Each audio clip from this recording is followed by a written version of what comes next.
of time from there? 5 minutes. 5 minutes. 5 minutes, yeah. Right, Five. okay. Yeah. So we'll go until it's like a hour, 5 minutes. So we are on episode 76. Do you want to introduce our guest today? I know you were very close with him. Yeah, we've got Ian Parfitt on the podcast today. Say hello, Ian. Hello, how are you doing, guys? You fine? Yeah, I'm good. I'm very well. It's good to see you, man. Yeah, and you as well. Yeah, it's been some time. We were just talking about off mic. It has been some time. It's been 4 or 5 years.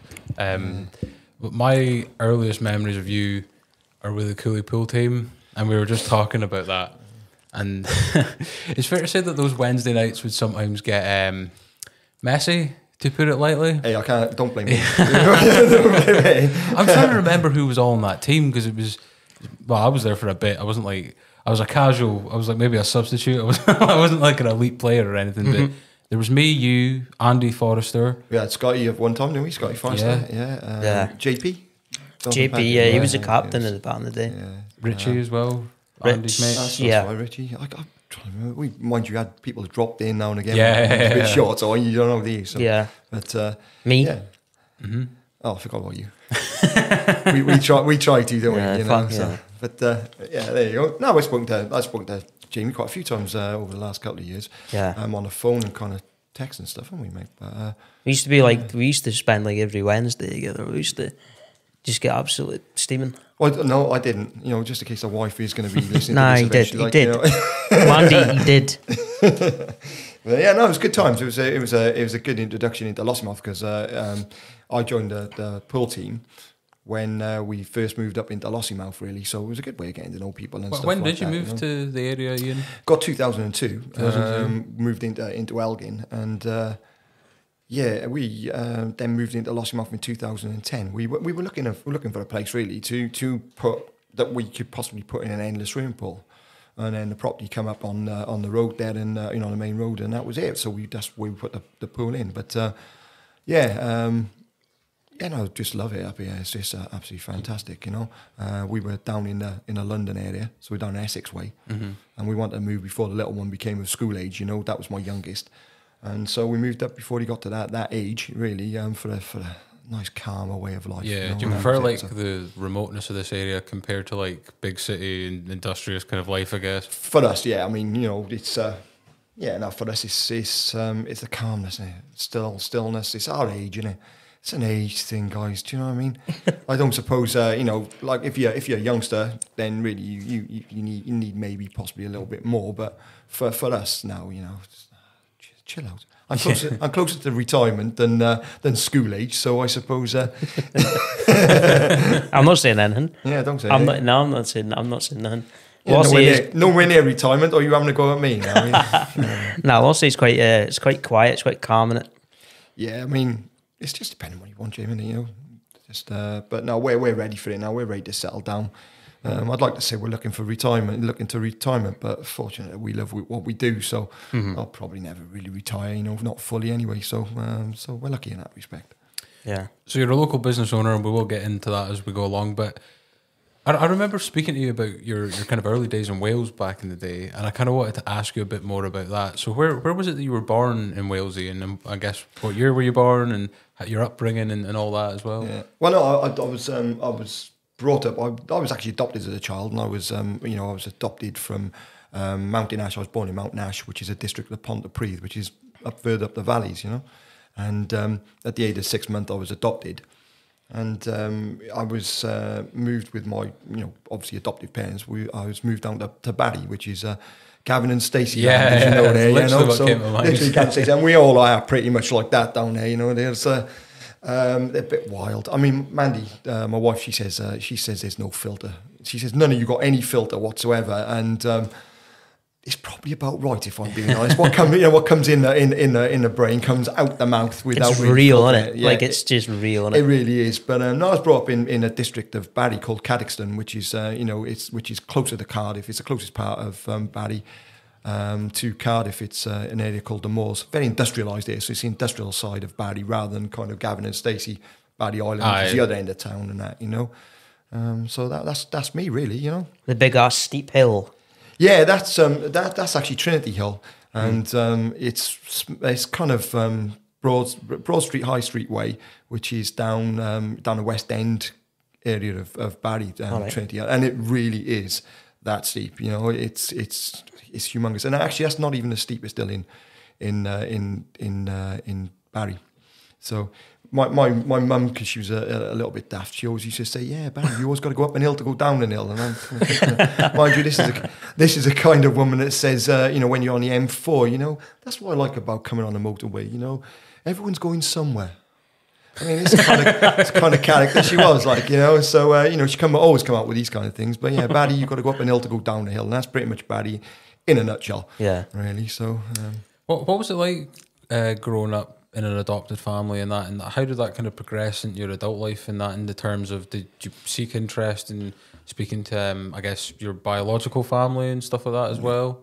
No, I always knew that I was adopted. They always made it perfectly clear that I was adopted, and they always put it that I was wanted. Like most adopted parents, they say to their children, the thing is, they used to say was that you were wanted, and so then you're loved. You know, you're loved, and I was always that from the start. So I never grew up with any kind of complexes or anything along the lines. I was always well aware of it, and other people around me were well aware of it. So it didn't really faze me or that in any way, shape or form. I was kind of, really, believe it or not, I was really shy as a child, you know, extremely shy. I used to stand up on the wall out of our back garden and just watch the kids playing on the green outside. It was called the green. It was a part of the Moors area, and it was a block of houses that went around, and there's a big patch of grass in the middle of it. So all the kids used to play on the green, and there was a community centre down at one end, and so everyone played together. But I used to just watch on with envy to start with, and kind of, you know, pretty shy. So I don't know if that came from that, but or I was just like it, and this personality has developed over the years. I was about to say, I cannot fucking believe a world where you're shy. No way. That's mad. Yeah, I mean, that's what most people say as well, like, you know, and but no, it didn't take me long to get into the stride of not being shy anymore, like, you know. That's a good thing, though. Yeah, no, it's good. I grew up without siblings, you know. I've subsequently found out that there are 5 on the go that I know of out there somewhere, you know. And but yeah, I grew up in a family without siblings and whatever. Yeah, cousins were important when they come down from the valleys, because cousins were, you know, were living a little bit of a distance away from me and whatever. And I had loads of kids to play with around the local area and stuff like that. So yeah. I was fortunate. How important was that transparency from your parents about being adopted and that? Do you think if it had went a different way and they'd maybe hid it or waited until you were a certain age, that you would have thought differently about it? It was so natural, Ryan, you know, that I don't really think about it much. I mean, you're talking about, you know, kids that obviously that does happen. They find out in later life that they're adopted. I can't really answer that because that didn't happen to me. But in saying that, it's obviously clearly going to come as a shock to guys, you know what I mean? So, yeah, I can't really say to you that you know what I would have felt like at that time. You know what that moment would have felt, because it was never a time where I didn't know. So, but I that's got to be difficult, isn't it? You know, it's got to be tough. I like the way that you were always aware of it, because I feel like sometimes that's probably the best way.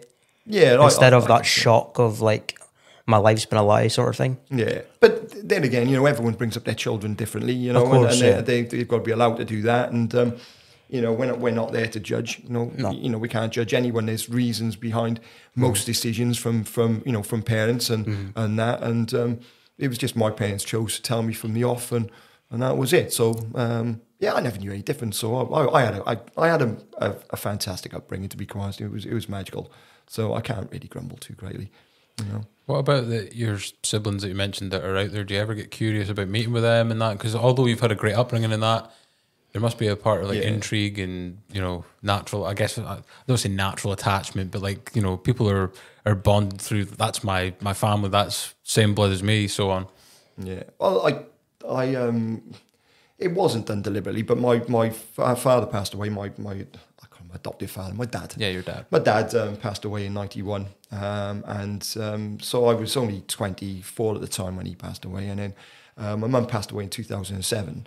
And so it wasn't a deliberate, conscious decision to actually, it wasn't a conscious decision to actually go and say, maybe try and find my birth mother. But I had a lot of paperwork there from when I'd kind of been a little bit curious before. And I'd gone through the channels of going through social services, which I always recommend is a correct way. Don't just turn up on someone's doorstep, you know. Yeah. And went through social services and had a lot of information there anyway, and decided to. Well, Mandy and I was down in Chadwell Heath in Essex at the time, and she said to me, are you not curious to find out with all that information about your mum, about your mother, you know? And it wasn't really. And in the end, she said it a few times, and I went, oh, sod it, let's pick up the phone, you know? So I picked up the phone. We went through the yellow pages, funny enough, picked up the phone, and I knew that my surname was Cooper and lived from the Bridgend area, really, of Wales. Second phone call I made, and it was to my brother Stephen, or my birth brother Stephen. And what it was is, I said it's to his wife at the time. I said, is this Stephen Cooper's address? Stephen, and I give the actual date of birth, and I got the day and the month were the wrong way round, and she said yes. And so anyway, I spoke to him. Spoke to him. He didn't want to come on the phone anyway. So apparently, I spoke to his wife, and I said, "Can you get hold of Barbara, who's my birth mother, and give her my number?" Anyway, she phoned, and we eventually went up to Coventry and met her. But it didn't really go well. When a parent of a child is kind of adoptive, really just wants to speak to her about herself all the time. It's kind of, she didn't really ask anything about my child, my upbringing, or am I okay? How's your parents? So nothing at all. It was all about her. So we came away from there because Mandy was with me as well, and came away from there just a bit deflated, to be honest. So I've never really wanted to get to know my siblings, to be honest. I'm quite happy. I've had a good life. I've got a good life now. I had a good life then, and I don't feel an urge, to be honest. It's not something that's really kind of in me to. I suppose that only comes from happy people, doesn't it? From people who are happy in their life, 100%, mate. That doesn't need anything. So you're just content, and you like that's contentment. It. That's it, Jamie. Yeah. And I'm content. I got good mates, and not really. Even though you left there a bit deflated with that instance, were you glad that you got that closure in a way? Yeah, I suppose that is that. I realised, if I already knew, but I mean, it's that closure to say, well, look, I had a good upbringing.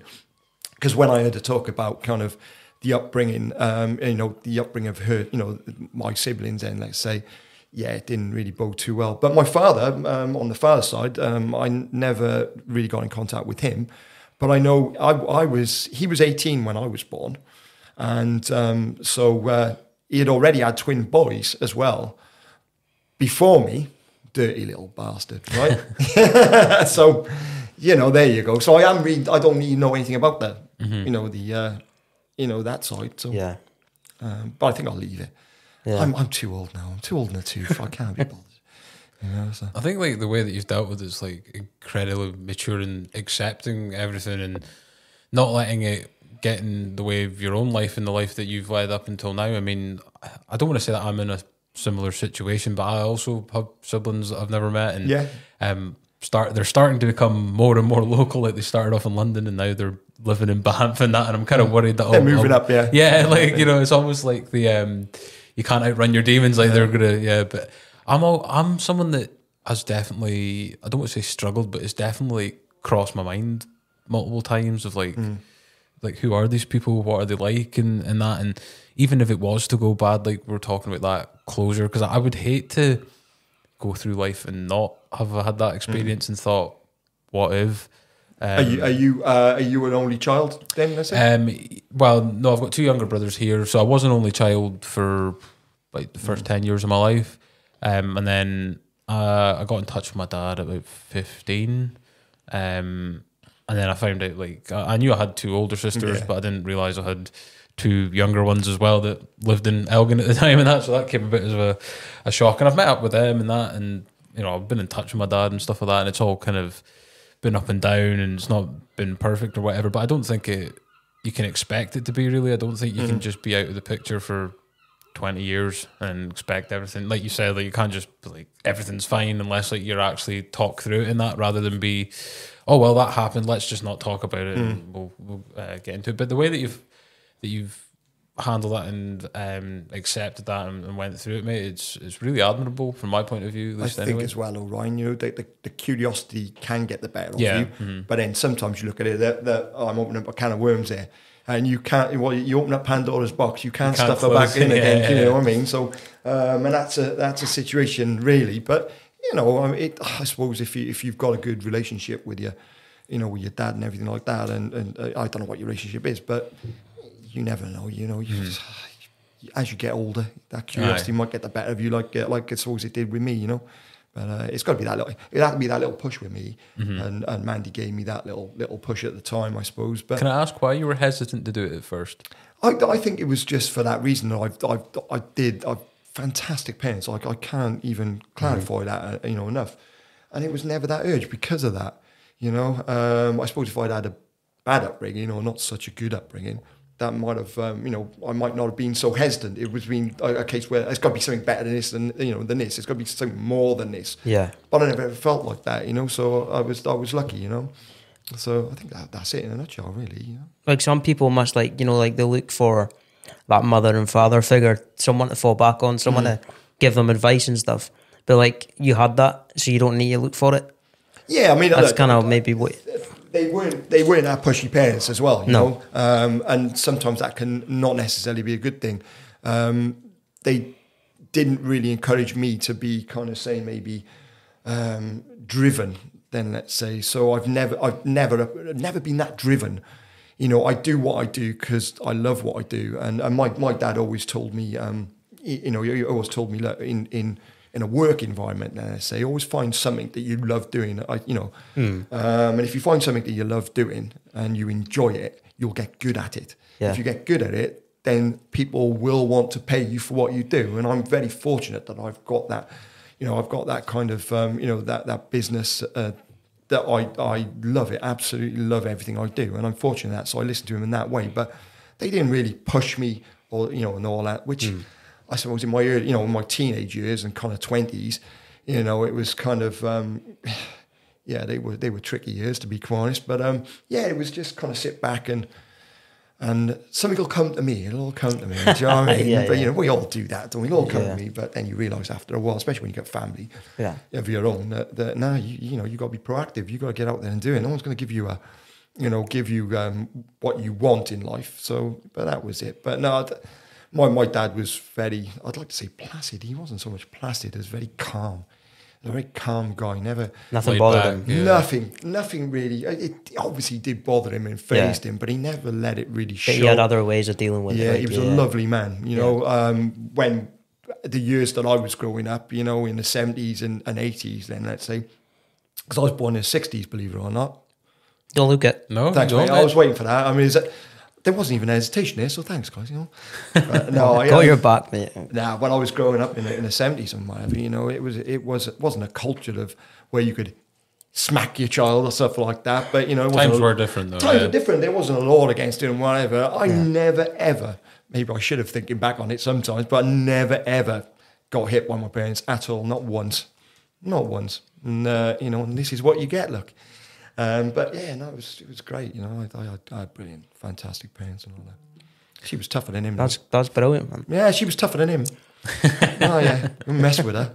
I think that's a sign of most good families, though. That kind of dynamic of the mum being in charge and that, right? From Yeah. my experience, anyway. But I'd say that about my mum. She would leather my dad. I know my mum would have as well. Like you know. But he came home drunk once from the local club, which is down the bottom of the street, and I've only ever seen him drunk once. And he'd gone down. He always had 2 pints of lager. That was him, you know. So you go down the bottom of the street on a Sunday lunchtime, and over Dow Corning Social Club, it was called, you know, big industrial works where he worked in a social club.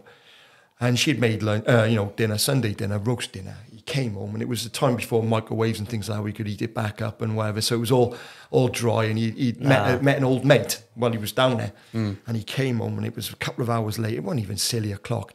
And he must have had a few more than his usual 2. And he struggled in. You could see he'd had a few and whatever.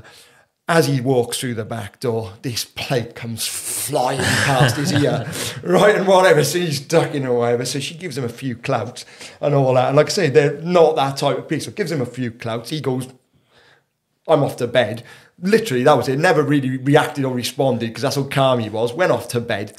And he must have got halfway. He must have got halfway into bed and halfway out because I went up. She said, "Go and check on your dad." I went up the stairs and all that. He's got his trousers round his ankles like that, and he's at the bottom of the bed, just mouth open and tongue out and whatever. And I was probably only on about 4 pints of lager. This was the kind of guy he was. Do you know what I mean? So, but yeah, no, that was probably about as aggressive my family ever got. Do you know what I mean? So I've heard stories of like, I remember, I'm not going to say who it was, but there was like.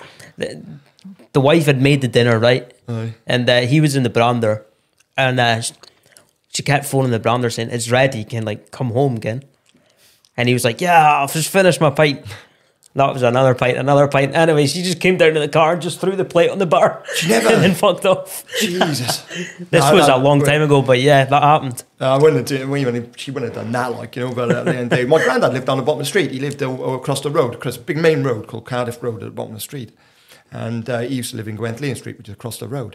And from a young age, a Sunday roast, I had to take over the dinner for him and whatever. And it was so busy, you'd be stepping out the road. Like, this is different times, step out the road, put your foot out and then back again, foot over, and you put another foot out and all that, just to get across the road to give him his dinner.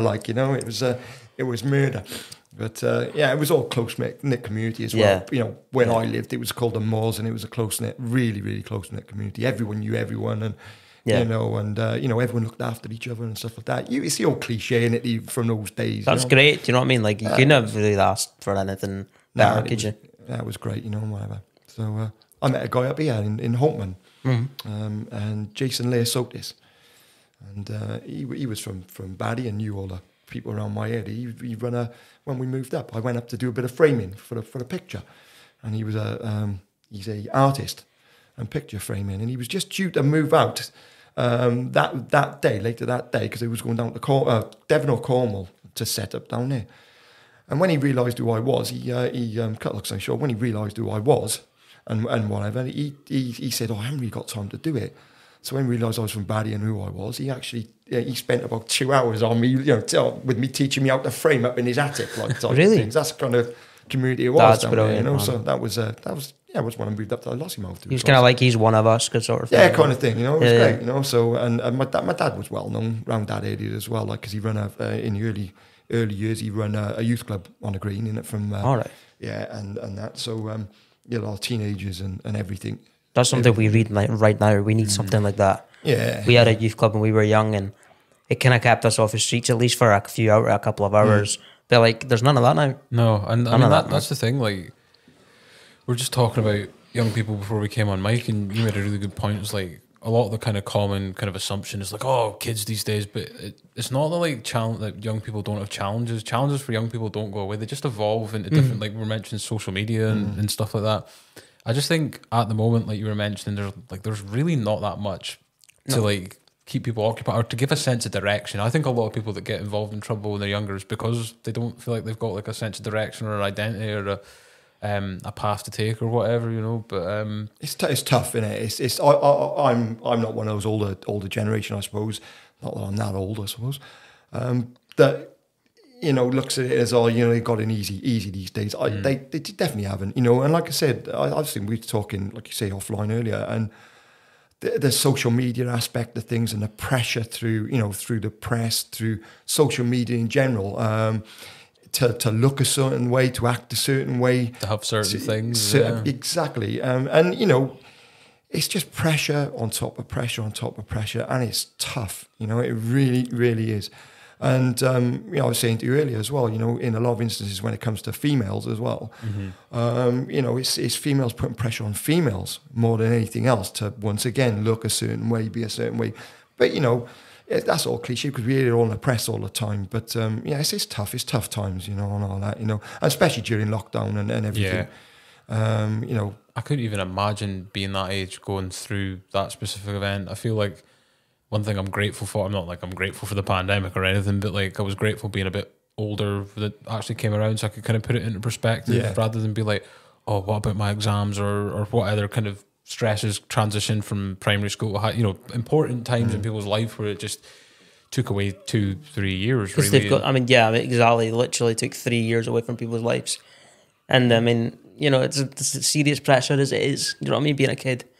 So I mean, there's no like youth clubs and that. There's no one there to actually help them, to give them advice or anything like that. They're just kind of left to deal with it. Unless if they've got good parents, then that's cool. But if some don't, no, of course some don't have anyone. Yeah, no, of course you see a lot of people that haven't got the greatest of parents, and you know it's just tough all around these days. I mean, you know, we hear about it all the time in the news, so I'm not going to waffle on with that. You know, about the energy crisis and this and that and whatever. Trust me, we do enough waffling about that anyway. You know, what you meant to say about it? Politicians get it right. You know? Politicians get it right doing on this podcast. Yeah, like I say, what you know, what's said to be said hasn't already been said about all that. Do you know what I mean? So, but yeah, that's it. It's tough.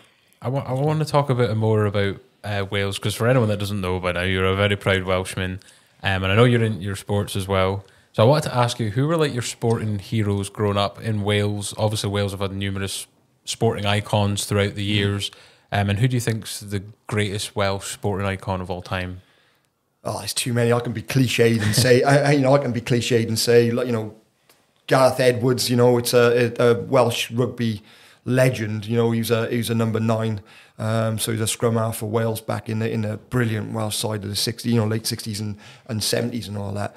There's a statue up in St David's Centre in Cardiff of Gareth Edwards. And then you can go and be cliched again with people like Gareth Bale, you know. Yeah. I mean, let's be honest, you know. He's like along probably with like the likes of Joe Calzaghe and stuff like that, is probably the modern two, especially Gareth Bale, because he went and like dominated European football with Real Madrid, you know, which is obviously a massive deal, and was part of a Wales team that nearly went, and let's not like underplay this, it nearly went to the European Championship final, which is crazy that, you know. Well, we were at the Euros, me and myself and you my went, wife. didn't We you? went to the Euros and watched the stayed down in the south of France, and we watched the first game against Slovakia, where 2-1 Bale free kick. And missed the England game, but we watched it in a nice pub in Montalban with some other Welsh people and stuff like that. That was fantastic. And then the third game against Russia, where we won 3-0. Oh, what a game! What an atmosphere! It was just phenomenal. I mean, those two towns, Bordeaux and Toulouse, just red. They just turned completely red. You know. It was just a phenomenal experience. You know, one that I'll never forget. You know, after waiting kind of all my life up to that stage to get to a major tournament, and then getting so far. And you know, I think that Ramsey, for argument's sake, I mean, in that game, he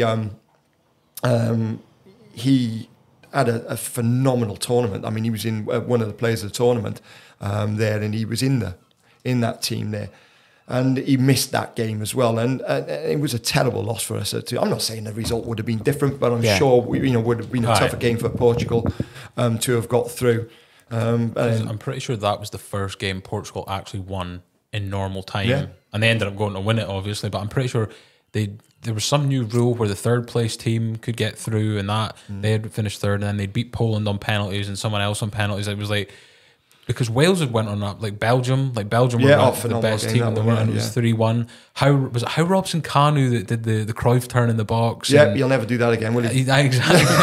I remember himself inside out, didn't he? He was getting linked with like Atletico Madrid after that, and I was like, "What is going on?" Absolute And I was madness. convinced. I was like, "Look, like I know I'm from Scotland, but I was like, I'm a Welshman until like the final now." I was like, I wanted Wales to just go on and do it because they deserved it. Yeah, no, I think a lot of people like that, weren't they? But no, it was a phenomenal time for Welsh football and whatever. And then you know, getting to the World Cup, you know, all right, we can say we didn't. But here, just even being there, you know, being there, especially after the wait, you know, a wait of so long, 1958, the last time. When actually, even in 1958, we only went out to Brazil, who were the eventual winners in 50. Pele's Brazil, 1-0.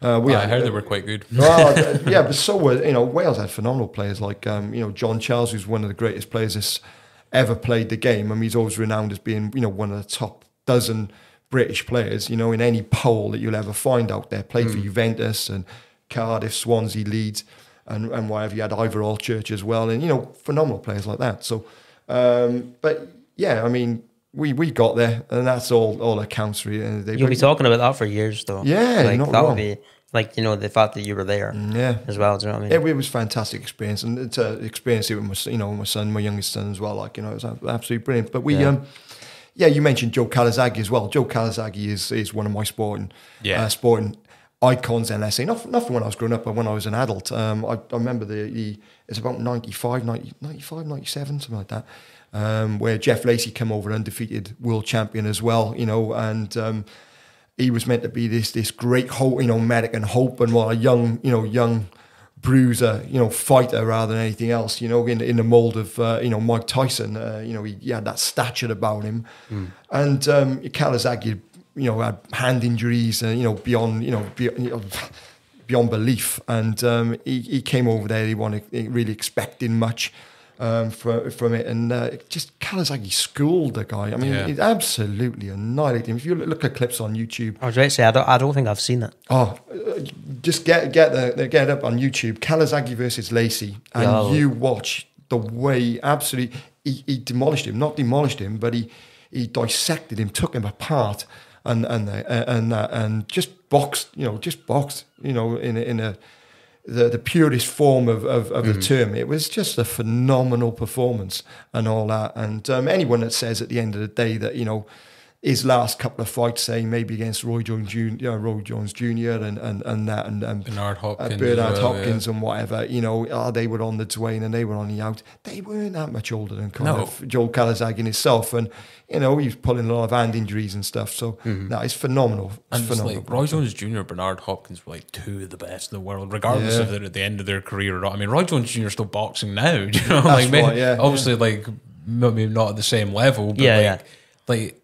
I remember watching those fights because that was like my era, 2007, 2008, and like he gets knocked down in both those fights within like the first round or two, and like these are against like some of the best like killers, finishers in the world, and then just came back calm as you like, and absolutely like Roy Jones Jr. Like Roy Jones Jr. was like kind of looking about like, I don't really know what to do here, and this is like an Olympic medalist that had been undefeated. Well, he's a boxing Hall of Famer, isn't he? I think. 100%. Kind of things, Same with Bernard Hopkins. phenomenal. I mean, they went on to they were like 50s. I mean, Bernard Hopkins went out bad. Like he actually got knocked out of the ring and hit his head off a bell, and that at 50 years old, which was it's a story for another day. But but it kind of bamboozles me when people bring up like the greatest of all time in boxing, and they always talk about like the there was a fly that went by. I didn't just reach out because I'm mental. But, I was going to go with you there.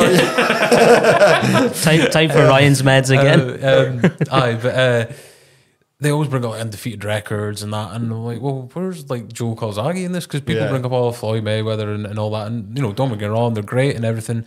But like Kawasaki's right up there with the competition. He beat Chris Eubank back in the 90s as well. I think so. I think he's got to be in with a mention of one of the greatest British boxers at least of all time. But I like lots of sporting heroes over the years. Well, for my sins, I shouldn't say it at the moment, but I'm a big Everton fan as well. I did think you were an Evertonian. How is that going for you at the moment? Maybe we just leave that one there, shall we? Whatever. But yeah, well, let's just put it. Hopefully, we stay up. But that's about it. That's for another day, surely. But my football hero back. I started watching Everton play. 1978. I started supporting Everton. That would have been around the time they were like fighting Liverpool for like the first division and stuff. No, like that came slightly later.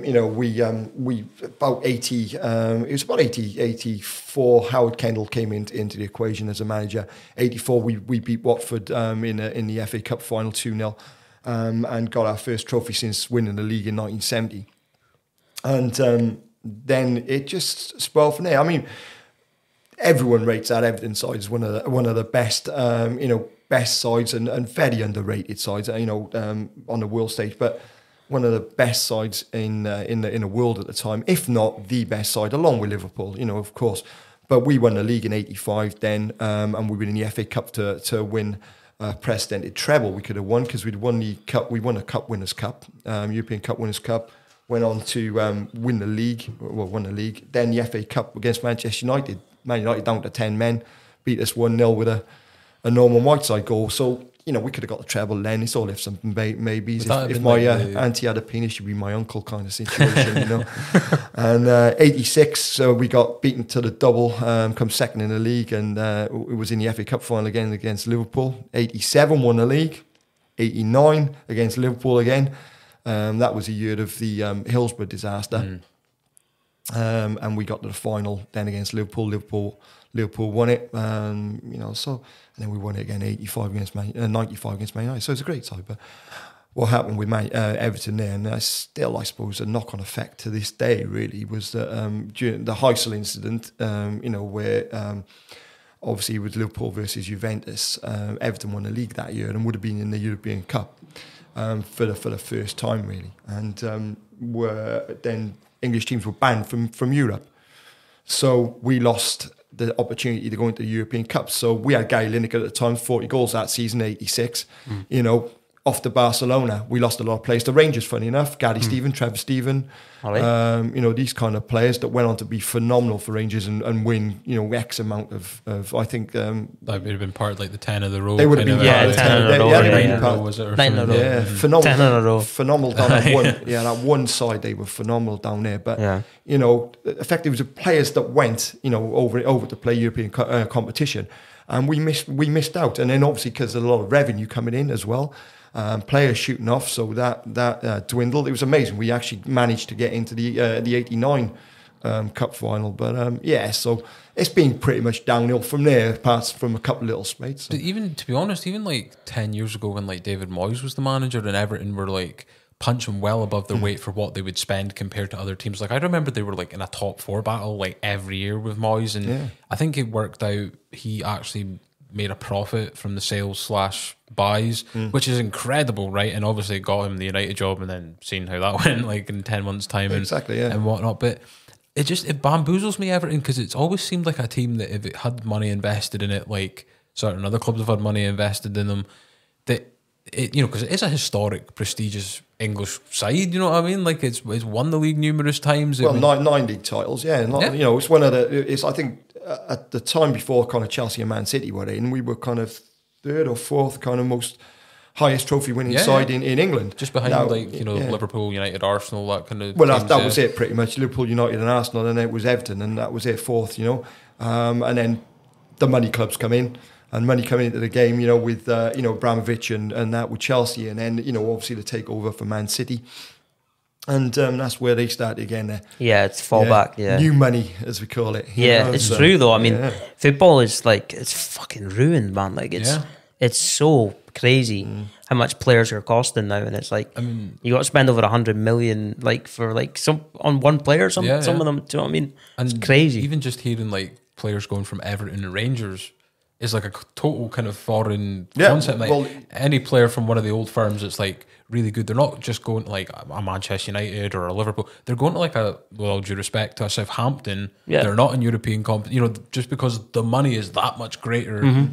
Well, at the time when Gary Stevens, Trevor Stevens are like that, Stuart McCall as well came up as well. Mm-hmm. These obviously it's not Stuart McCall, but I mean Gary Stevens, Trevor Stevens were they were recognised kind of English internationals. They were solid foundations, phenomenal players. Yeah, and like you said, to come up from England to Scotland at the time, it just goes to show how the money was dwindled as far as Everton were concerned, just because they didn't get European competition. Would you get those kind of players now? Well, no, because English teams are in Europe, and it's as simple as that. But like, see, back in the day, like say, like in the 90s, for example, like we've said this before, like English teams and Scottish teams, like what they would spend on players wasn't much different. Like there wasn't like that much of difference of like, so like a player going from Everton to Rangers or vice versa wouldn't be so crazy. Yeah. Mm-hmm. Do you know what I mean? Yeah. Like nowadays, like the money in England is obviously just like off the scale. But like, and then Rangers and Celtic and all that kind of, the Scottish league's kind of stayed what it is, really. Yeah, of course. Yeah.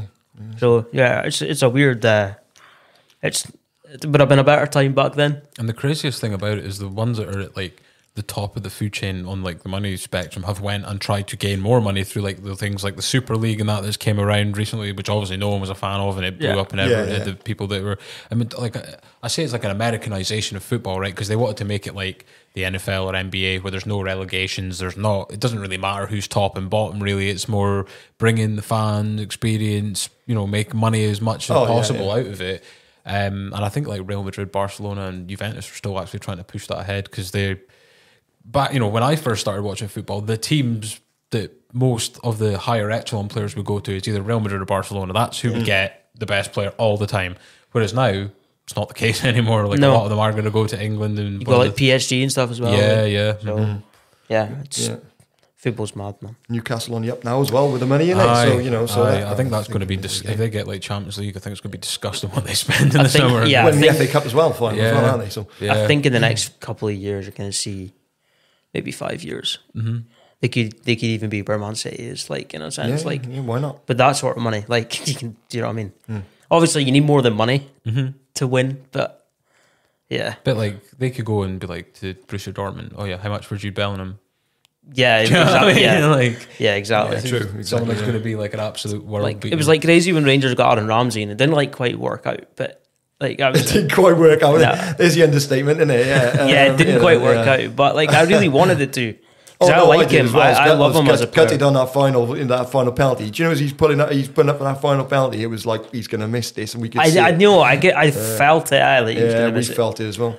So- I think where it fell down was if there was no creative midfield there on that day. Yeah. And if you brought Ramsey on, say maybe half an hour earlier, who knows, could have opened up the game. That's what I was to thinking. bring him on kind of a couple of minutes before the end, and then expect him to take a penalty. I wanted him. although it was probably the worst penalty I've ever seen in my life, you know. But I know a gutted for player him. like him. I thought he would have at least sorted it away, but it's always kind of like It is written in what the it is. stars, that kind of stuff, though, isn't it? I remember like when I think Man United won the Champions League back in 2008, and Ronaldo had scored 4, and you just knew it was like you're the one that's missing, aren't you? Do you know what I mean? Like, as apart from, and obviously, like he's went on to do controversial things since, Yeah, with it's- Piers Morgan interviews and what have you. But, yeah, he hasn't done much yet. yeah, it's weird though. Like I could sense he was missing that penalty. I just sensed it.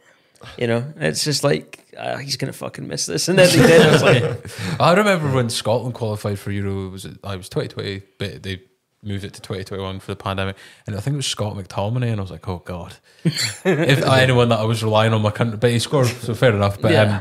and I don't know what happened in the tournament. Actually, I don't know. I think people got ill and that and whatever. Leave it there. Best leave it there. But anyway, moving on. I want to know how you came to come in here, mate, because you mentioned that you were living in London for a period of time. So did you move about quite often, or were you just from Wales to London to here? No, I actually moved around a little bit in my 20s and went and worked on holiday camps as a lifeguard because I started in the leisure industry in the early 90s. Moved around a little bit down the south coast of England and stuff in holiday camps, and eventually ended up in Barkingside in Essex, and I met Mandy, lifeguard in a swimming pool, and she came in one day and asked me. you knew what you were doing. I knew I was. Well, I'll explain this one now. I was stood in. It was adults only swim session, and Mandy always came for this adults only swim session. And I Right. was stood in a different place than I normally stand, which is right by the door.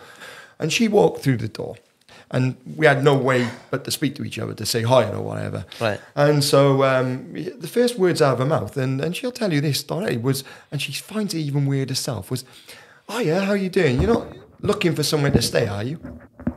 What a weird thing to say to someone you don't even know, right? So I was actually. I'd had a little bit of a problem with the accommodation that I was actually staying in, and I was. And so I moved into... it was about a week or so later. I moved into Mandy's house as a lodger. There was another girl living there as a lodger as well. She put me into this tiny little room, right? If she does get to listen to this, she'll say, no, because you had the run of the house.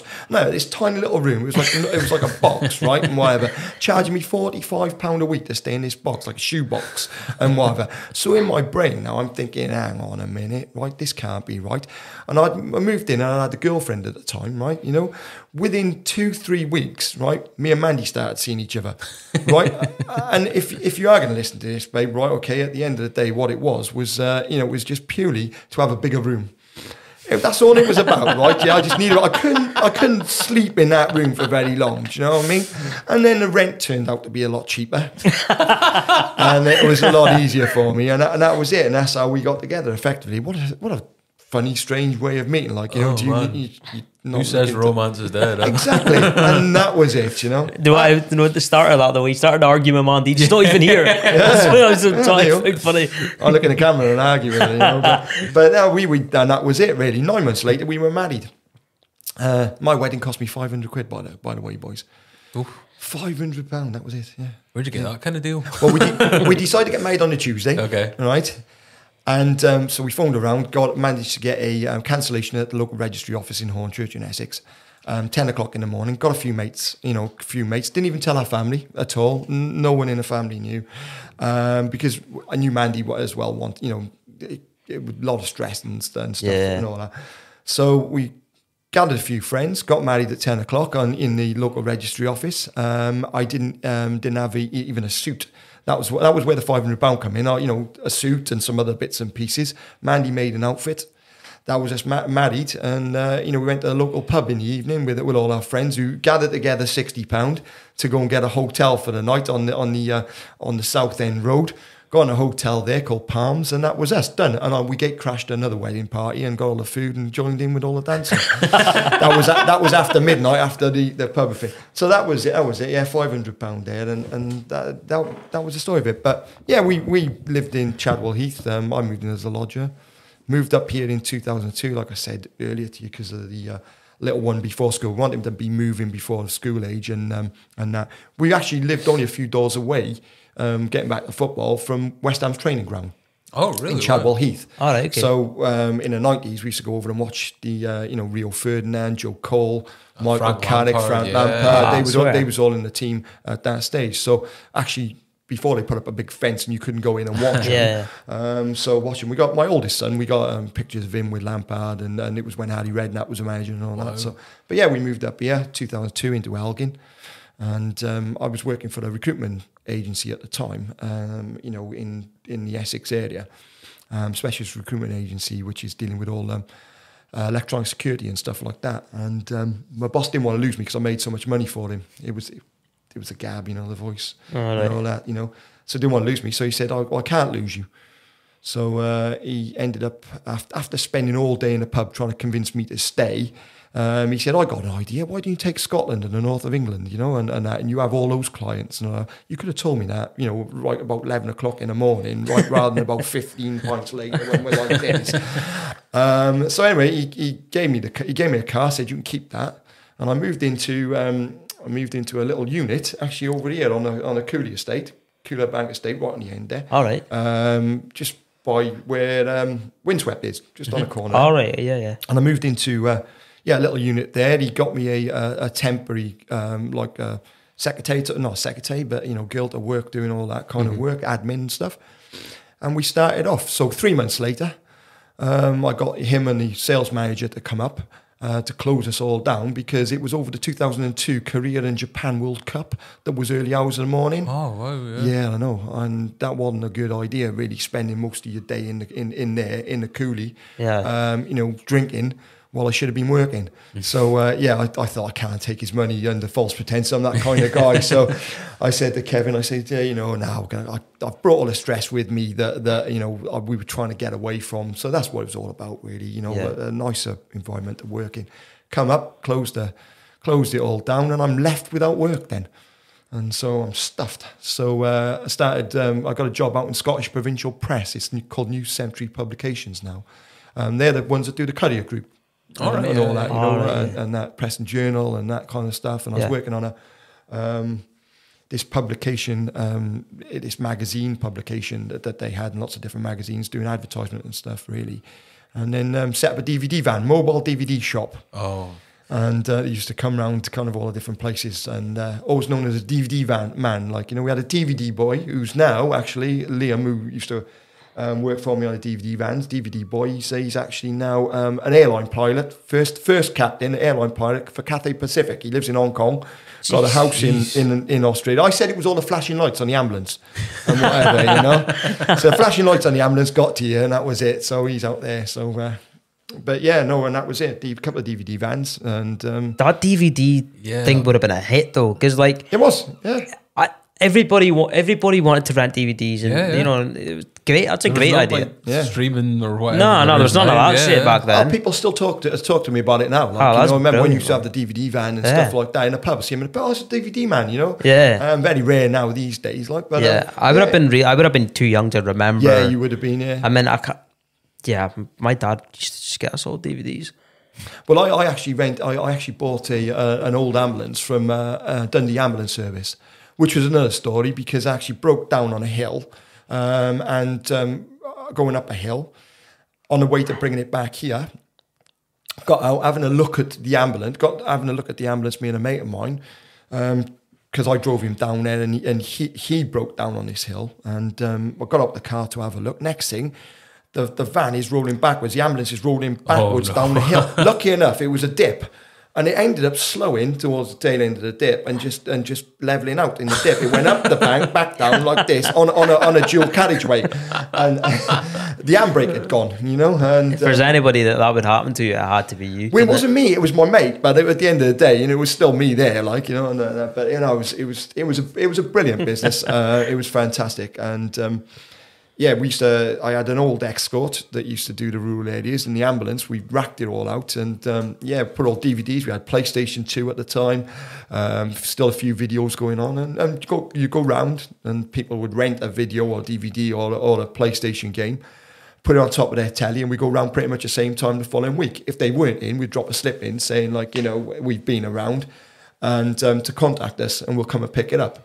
We never ever picked it up and whatever, but if they didn't contact, we charged them another £3 or £3.50 in the following week. Yeah, that was a brilliant little business. So you were kind of like a mobile blockbuster. A mobile blockbuster, exactly. Yeah, that's a genius idea. Yeah, it was great. I got the idea off a guy down in that used to come round to us down when we was living in Essex, and then he said to me, "What?" Because I said to him, I said, "I'm out of work now." I said, "I'm going to work because I wrapped up the job." And so I went into New Century Publications just because we were trying to get a mortgage at the time and whatever. And then it was a case, well, I'm out of work now because I didn't enjoy it. So he said, why didn't you set that up until you temporary? And it was brilliant. It got me into the local community and got me to know lots of people around this way. Mandy worked in West End Primary School, in the playground as playground assistant. That got her to know lots of people. But it was always our intention to set up the swimming school eventually anyway, and that enabled us to do that, So it's good. It's good fun. That's given me so much nostalgia, this talk. Not even just the DVD van, but there used to be so many different businesses like that were mobile, right? Even like things like ice cream trucks and that, which I know are still kind of about. There's one that floats about, in winter. And it comes at random times, like I could be sitting, I was like, I don't really fancy an ice cream right now. But they're just front for drugs, isn't they? That's all it is, So Happy Valley, I've been watching. That leads me on to Happy Valley. Do you watch Happy Valley? My mum has spoke very highly of it. Apparently, it's amazing. Like absolute fact. Because everyone was saying it was amazing, we started watching it, right? And it's really gritty northern drama. Wait, what is it? It's a northern drama with heard out of used to be in Coronation Street. What's her name? I don't know. Oh, no, I don't know. Yeah, someone from Coronation Street. Yeah, and it's a really gritty kind of northern thing, and they're all in police uniform and police officers. So Manny and I go to bed on Saturday. We thought watch a little bit of Happy Valley. That was last Saturday. Yeah. So we're in bed watching Happy Valley. Next thing we know, bang, bang, bang, bang, bang on the door. That's got to be police or something like that. It was that loud and whatever. So I open the door. Right, open the door. That's two police officers, female police officers. Oh, can I help you? I'm thinking, what have I done? In fact, what has she done? And it was like a scene from Happy Valley. So I said, oh, can I help you? What it was, a sheep was running down the main road, and got over into our garage, into our garden and everything like that. Was running around the garden. So they're trying to catch a sheep, and I'm saying, don't chase sheep. They'll have a heart attack and whatever. Let me get a towel or something like that, and you can try. In fact, don't worry about it. I'll come out and I'll help you. So we managed to corner it around the back by where the swimming pool room is and whatever. Have you ever seen a sheep jump? No. Straight over my shoulder. Wow. It's got horns as well. Heading straight for the two police officers. They actually jumped out the way, the pair of them, like as though it was a skittle alley, a bowling alley, like with the pins, and they were the pins. Knocked them over, run around, and then it ended up wedging itself down the back of our shed, right? Because I got loads of wood in the back of the shed. So it's wedged itself down the back of the shed, and got its horn caught in one of the ladders that I've got down there, and that's where it stayed. They couldn't get it out. So I said, well, I'm going back in there now. I said, I'm going to carry on watching my Happy Valley, although this is like 3D Happy Valley here. And I said, it's great. It's like an episode of Looney Tunes folded. It was brilliant. It was hysterical. And they're running around. So anyway, collared there, nothing more I can do. Mandy tried to phone the RSPCA, computer says no situation. Tried to get hold of this person. Anyway, so I've gone back in, come back out. There's two male police officers there, see, as well as the two female officers. That's 4 of them now. So they're just stood around. I don't know what they were trying to do. So I got wood round the back of the shed, so it can't go anywhere. So I said to him, I'm getting the house done up at this moment in time. See all that rubbish outside?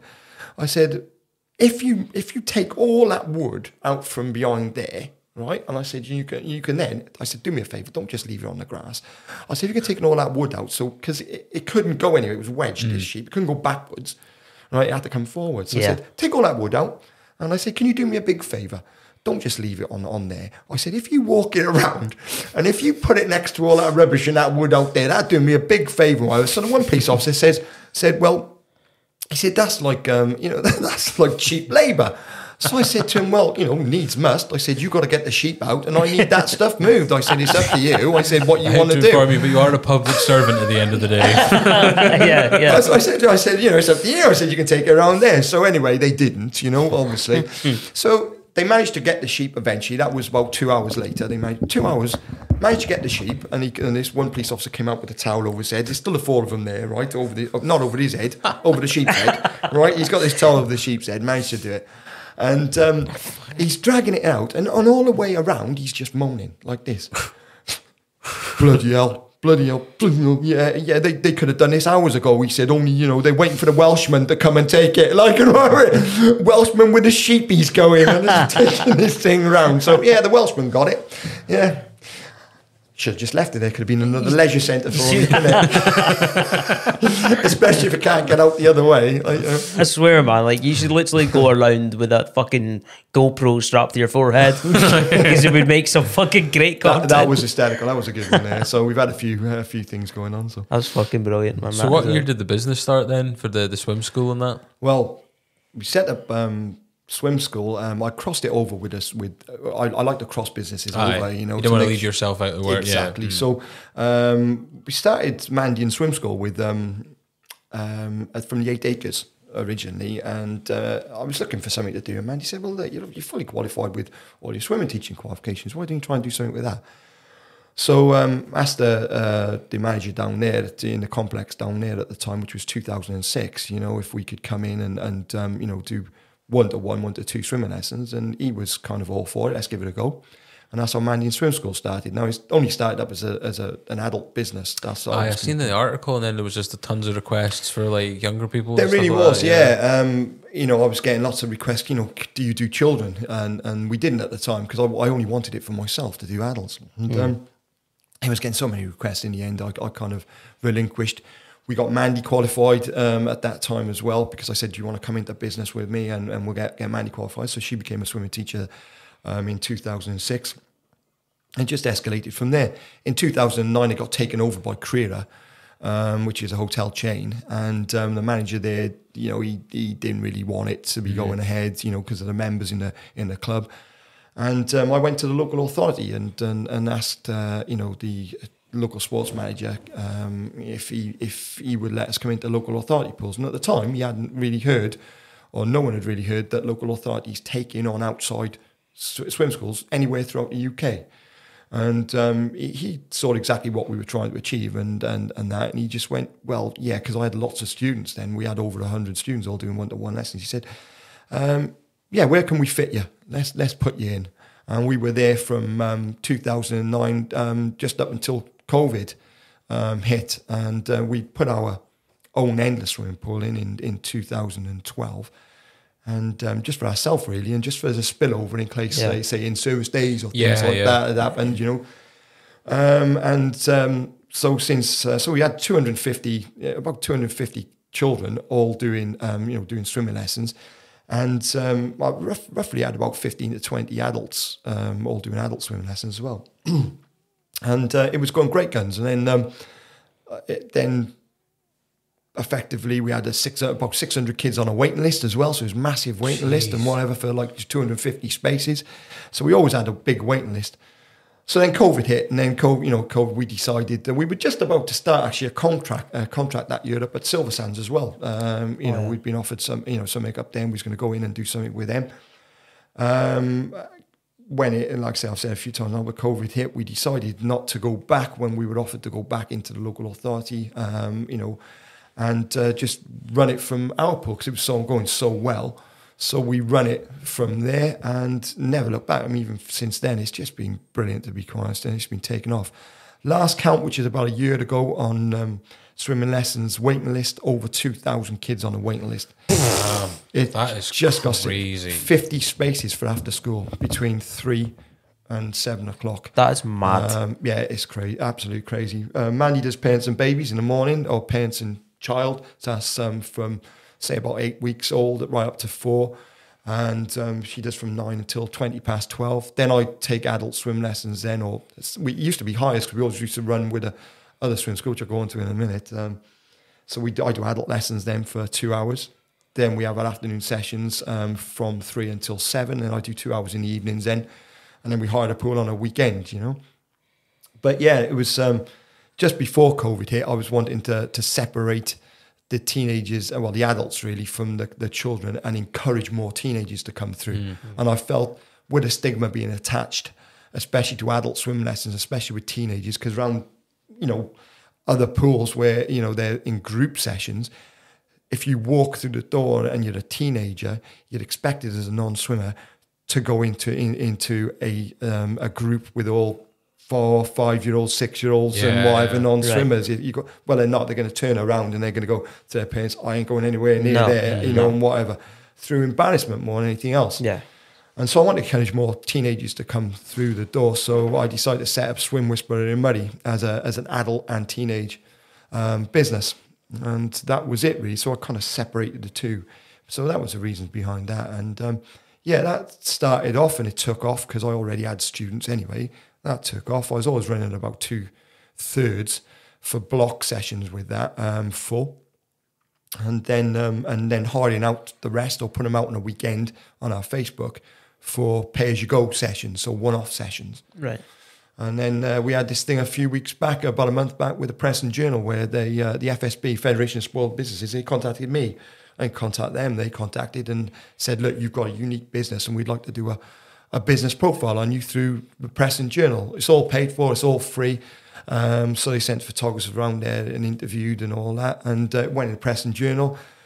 Took off even more. Those three, that kind of third now of I used to run a third less low, not deliberately, but that's kicked in now. We're full 20 sessions. That's 20 hours a week, full adults, and a little bit of a waiting list as well. Just got no room for anything now. It's just crazy. You couldn't even wish for anything. No, I mean, from a business standpoint, I can't grumble at all.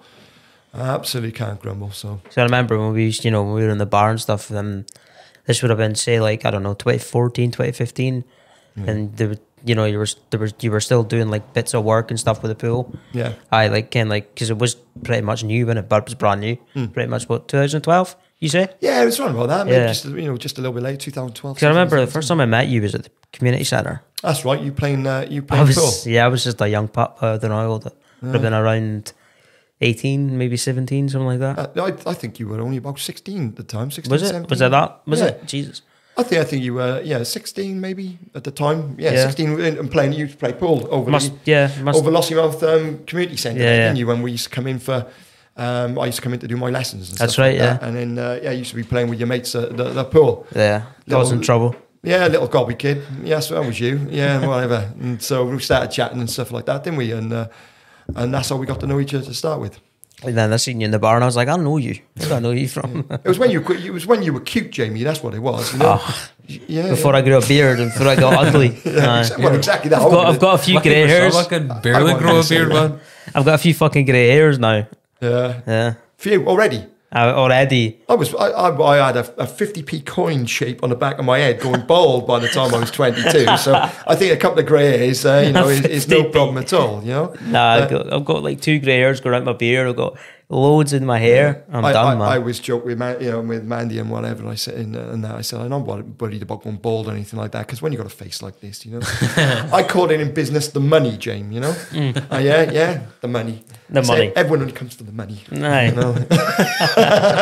He tells himself that every day in the mirror. You just know it. Yeah, I'm here for the money. That's it. So do you think it would be surprising to people how many adults actually can't swim but are probably hesitant to actually go seek to learn to swim out of embarrassment, kind of like what you were mentioning with the teenagers earlier. Biggest problem, Ryan, absolute biggest problem is a stigma attached to not learning to, being able to swim. But it's in their own mind, it's in their own head. There's only actually, these were the figures that were put up by the Institute of Swimming, which is one of the main governing bodies in the UK. And ever since I can remember in 91, up till recently, because they haven't been producing the figures of late, but it was always about 1 in 5 adults in the UK can swim. That's 20% of the UK population can swim. And obviously adults were children once, so it's got to be the population rather than the adult population. And everyone thinks that they're the only ones. I'm the only one that can't swim. When you look at people that swim in a swimming pool anyway, they all swim with their head above water. Yeah. Meerkatting technique, we call it, wanting to chat to their friends, where should we go for lunch and things like that. So even those people that are swimming very badly, because it's bad for your neck, it's bad for your shoulders, bad for your lumbar region, they swim very badly. So I'd say out of all the people that can swim in the UK, there's only about 5% of that 20% can actually swim well. But there is a stigma attached, and that's the main reason. There's always a reason. They always come to you, adults, with a reason for why they can't swim, and it's normally the same. It's normally either a lack of facilities from years gone by, actually now as well, to be quite honest, but a lack of facilities, or they live too far away from where there were facilities. They had a bad teacher. One lady at the moment, she was down the old Monroe Baths, and they were lining up all the kids, and all the kids for the lessons, and then she's in her 70s, she's 75, and pushing them in like that, one at a time. Jeez. Well, that's like cattle, isn't it? If you go to an abattoir, right, and whatever, and you have a sheep up for, up for kind of, and all the other sheep watching them. It's different time, isn't it? Different times, and so there's those kind of things. The teaching methods back in, back in the day. Less holistic, I guess you would call it. Yeah, I mean, it's all sorts of just savage, just brutal on it. Yeah. Whereas it's not like that. We work different methods to everywhere else. They're methods that of course we're actually become teachers in the first place through the Swimming Teachers Association or the Amateur Swimming Association, which is Scottish Swimming up here, and get our qualifications that way. Yeah. But then we add our own method as well. I'm actually registered as a tutor through the Swimming Teachers Association to teach teachers how to become teachers in the first place. But because of the red tape that's involved with that, I stopped really tutoring, quite a while back now, to concentrate on the teaching itself. And but yeah, and I didn't wholly solely believe in the methods that were put in place in the UK anyway, to be quite honest. And so this is the reason I set up the swimming school, and it is a bit more organic, a bit more holistic in the approach that we work. We only work 1-to-1, 1-to-2. And where, mainly up until COVID, we was in the water with the student. Adults as well, I'm still in the water with the adults from time to time if need be. But yeah, it's mainly lots of reasons why people can't swim, but it's because that stigma attached to it. But I think they'd be massively surprised, when they hear, how many people can actually swim. I think it would be surprised. I mean, just from my own experience as well. I mean, I went to swimming lessons as a kid and learned to swim to a half decent level, or maybe I was one of the ones doing the meerkat. Who knows? But I wouldn't die in a swimming pool. Was my kind of thought process. But then years later, we were mandated to do it for school, right? And I hadn't been for a few years, and they were like, "All right, has anyone been to swimming lessons before?" And I was like, "Yeah." And they're like, "Okay, you go on ahead," and that. And I was thinking, right, this, remember from back in the day, and I couldn't swim. Like, not that I was drowning or anything, but I couldn't make any progress. I thought I'd swam the length and looked around and I'd went about 2 centimeters. Do you know what I mean? So is it something that you have to, is it a muscle memory thing eventually, or do you have to keep your kind of skills topped up with it? It's all muscle memory, all of it. It's very repetitive by nature. It has to be. It's like any other activity. When you play guitar, Jim, it's playing the same chords over and over and over again. I'm playing drums at the moment, learning to play drums at the moment, and it's getting onto the rudiments and and kind of learning your doubles and your singles, your paradiddles, and which I don't normally get onto my rudiments. You're a good drummer, man. No. You really are. You're really. I come in from work and I get on the drums, stress relief, bang, bang, bang, bang, bang, like Animal off the Muppets, and Mandy then forces away to the other end of the house and whatever. And I know that I should be going through the rudiments, right, and whatever. But by that time I'm too stressed out, But if I got back to the rudiments, you never know what could happen. But it's exactly like that, Yeah, it has to be repetitive. You have to work over and over again, doing the same thing over and over again, and then it gets into the muscle memory, drills in there. Once it's in, it's like the old cliche riding a bike. Technique. Yeah, but you have to. People, they miss when they're teaching. They miss out. The stages. They fast track it a little. They fast track it sometimes, and they miss out stages and that. But there's also a lack of pools in the UK. Yeah. There's a lack of teachers. The Swimming Teachers Association are doing a massive drive for swimming teachers at this moment in time, which, to be quite honest, makes me think. If you've got if you put on a massive drive with swimming teachers, where do these pools for them to work in?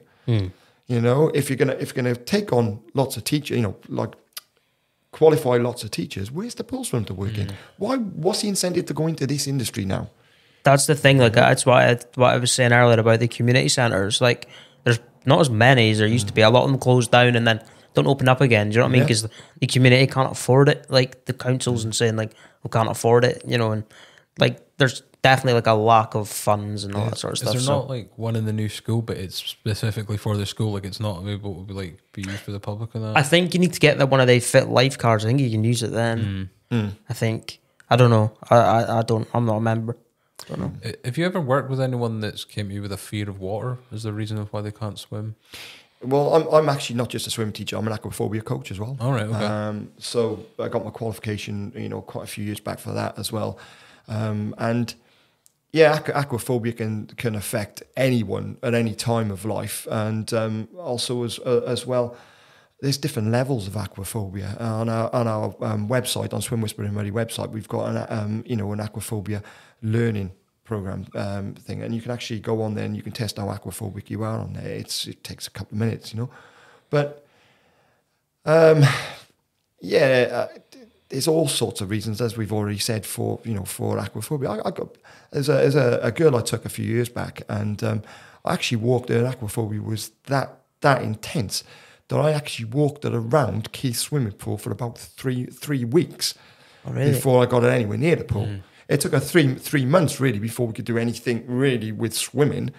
And then probably the strongest I've seen as far as aquaphobia goes. And she ended up, got her swimming in the end. She was only 35, Kelly, and I actually got her all swimming and everything like that. Her husband came to me, and they ended up swimming in the Amazon. They went on a thing in the Amazon and stuff like that. I've seen comments on your. Sorry to interrupt. I've seen comments on your page like literally people's lives have been changed. Like, do you know what I mean? Like they really do love going to you every. I think what it is as well, Jamie, is that if we were talking about confidence earlier, and that, and I think when people have learned a skill that they've never been able to do and they get confident in that, it doesn't just change their confidence in water. Yeah. It changes their confidence in life. Yeah. It's as simple as that, And you see people all the time. I mean, I would say pretty much I can get people. Now, swimming effectively is moving of your own free will through water. I'm not talking about being able to breathe within a stroke like Michael Phelps or anything like that. But I can get people to swim within the first lesson. About 75% of people that come through the door, I can get them moving on their own, free of me, them kicking their legs and moving their arms, obviously without the breathing, because we need to keep the spine in line, within the first lesson, 75%. Then up to 90% within 3 sessions. Then 10% takes the time it takes. Yeah. But everyone is an individual. Everyone that walks through the door, I can't say I've seen this before, and patronise them that way. Yeah, I've seen this 1,000,001 times. No, every single person's different. Yeah. And you have to treat them different. We all move differently. Mm-hmm. I'll move differently to you. I'll move differently to Ryan in water. Yeah. The beauty with being in water, it doesn't matter about disabilities or whether someone's got an injury, a certain injury. We can adjust and adapt to that. And I work a lot with some of the local physiotherapists as well, who send people over to me also. But is there some people that's like they've got it's like a dignity thing, like they feel vulnerable Like they can't like comes swim in into play. something You know, difficult. people don't like to necessarily get into swimming pools. Traditional swimming pools because they feel as though people are watching them. It's not so much a dignity thing, Like a but as social kind of thing. Yeah. it's a self-conscious self-awareness. Yeah, you know, and anxiety sort of. might be for whatever reason. You know, there's so many different ways. You know, so Yeah. people, people would prefer to maybe go to something that's more enclosed and private. You know, so with us, it's it is private and it's 1-to-1, and there's no one else sat watching them from the lifeguards who are only really doing their duty. But I mean, watching that pool and to other people, they think that everyone's watching them, and they're not. Yeah. Most of the people, because they swim like this with their head above water, they're just trying to keep themselves above the water. They're not interested in what you're doing. Yeah. But it's weird, like we're all prone to that thinking as well, aren't we? Like in everything in life, like when we get anxiety and that, we do think Yep. people are judging us. Yeah. But in That way. reality, we're Yeah. judging ourselves most of the time. It's us that's judging Yeah, us exactly. rather than most And it of goes the back to people. when we were talking about, teenagers or people these days, youngsters these days, how, say maybe females are judging females and what they look like, what they act like, how they dress, and whatever. Or males do it as well. Yeah, Men do it as well. 100%. Of course they do, but it is when do you know what I mean? See, most of it's in our head. There's almost like, it's just going back to like the aquaphobia for a minute. There's almost like a kind of CBT element to that as well, because I feel like being able to kind of apply that to get over your fear and that kind of imprint your mind when it comes to like other challenges, even with the confidence building as well, right? That won't just make them confident in the water, it can make them confident to go on to do other things, because I've done something that I didn't think I would be able to do and I overcame it with time. And I think the reason that like you're so successful with it is you're a very approachable guy, right? You're a very easy cheers. going. Thank you very No, but that makes a big difference, right? I think if you were more closed off and more kind of distant, that it wouldn't work as well, right? Because people wouldn't. You're gaining the trust of people in a way to help them swim or to help them get over a phobia or whatnot as well, right? No, I say to people, what I'm trying to do is instill confidence. If you having confidence in me, and then through that confidence, then we can feed that back to you. So you have confidence in me. I'll never ever. First thing out of my mouth whenever I meet anyone is I will never ever lie to you. If I'm trying to sell you that bag of shite car that's out there, right? I'll lie through my back teeth to sell you that car. Just joking, actually. Right? Okay. But I'll never, ever lie to people. And in this environment, I always tell them the truth. If I say that I'm going to hold you, I will hold you. We never pull away. And that's all the teachers that I work with as well. We never pull away. We hold someone, we say that we're going to hold them, we hold them. It's as simple as that. It's not like one of those trick techniques of where I'm holding you, like, look, you're doing it yourself. No, none of that. Like when you're drunk riding a bike. For the first time. Yeah, and if I say the water's going to do this, it's going to do this, or it's going to do that, then that's exactly what's going to happen. Anything that changes from that is out within my control. But I make them perfectly aware that every single person out there can float.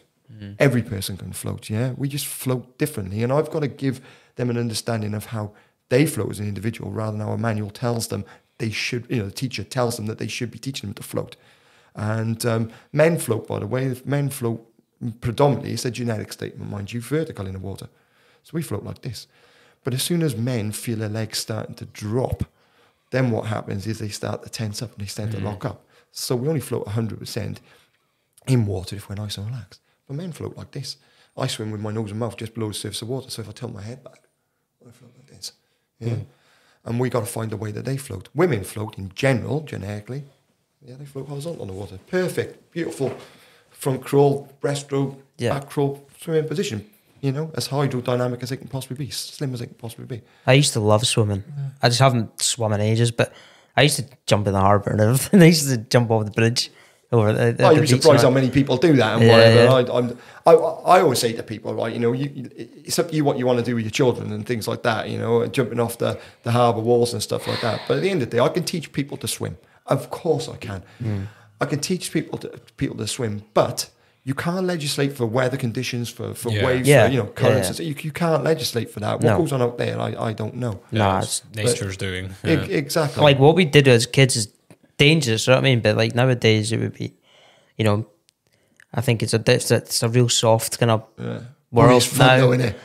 Yeah. Yeah, it's dangerous, but it's fun though, innit? Yeah. Well, I used to do it all myself, people not do. I suppose that's the kind of it's the adrenaline factor of it in a way, right? Yeah, I bet. Yeah, like when you're jumping in a harbour, I mean, you're literally swimming in oil and fuel and everything. Like, I'm from it's- Barry, mate. Right, Barry Island. Right, growing up in the 70s. Right, they got the second largest tidal surge in the world. I think it's someone in New Zealand has actually got a that Bristol Channel area.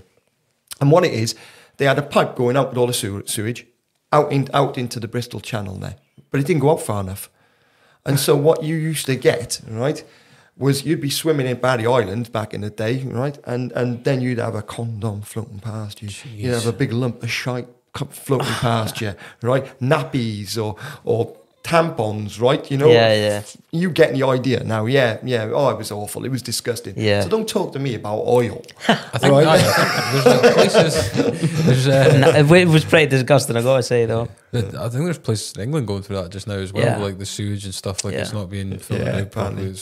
It's crazy. I want to ask you. Barry's not like that now, by the way. No, Yeah, yeah. Where this is back in the day. How long have we been going, mate? 126. Wow. Damn, time flies when you're having fun. But I do want to ask you, I'll let you, if you've got another question before we go as well.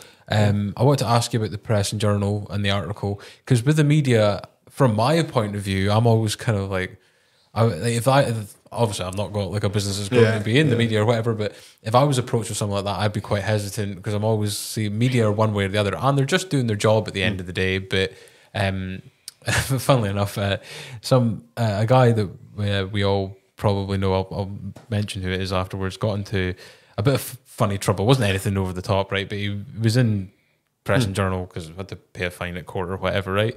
And I was speaking to him because like the photographers always get the best pictures of people like coming out of like court and that. And I'm like, are they right in front of you? And he's like, I didn't even see them. And like it was like, so they must be. I'm thinking they must be like hiding in like some sort of bush or something. But like it's either like they'll speak good of you, they won't like want to cover your business or whatever, or they'll speak bad of you. You're in like an unfortunate moment or whatever. But what was it like for you, kind of dealing with them? Were they genuine enough? And the photographers? Well, it was okay for me because what it was is it was actually the Federation of Small Businesses got hold of me and asked me. They do it as a promotion, so it's a focus. It's called a business focus, and they, like I said to you, they pick one business, I think, weekly to highlight up in the north of Scotland here. So to get it, I mean, I suppose for them to come to me, it proves how unique my business is, I suppose, or business model. But it was through the Federation of Small Business. They come to me, asked if we wanted to do a piece with the Press and Journal. So I wasn't really having to deal with the press. They put questions on a over to me by email and all that, and then I just wrote down that piece that you see in the Press and Journal there. My answers down there, and then they just put them up as that way. So all I actually saw was a photographer, and the photographer itself was, was commissioned, like something or whatever they call it. It was, is a what they call it with freelancer. Freelancer, it was a freelancer anyway. So, so that was fine. But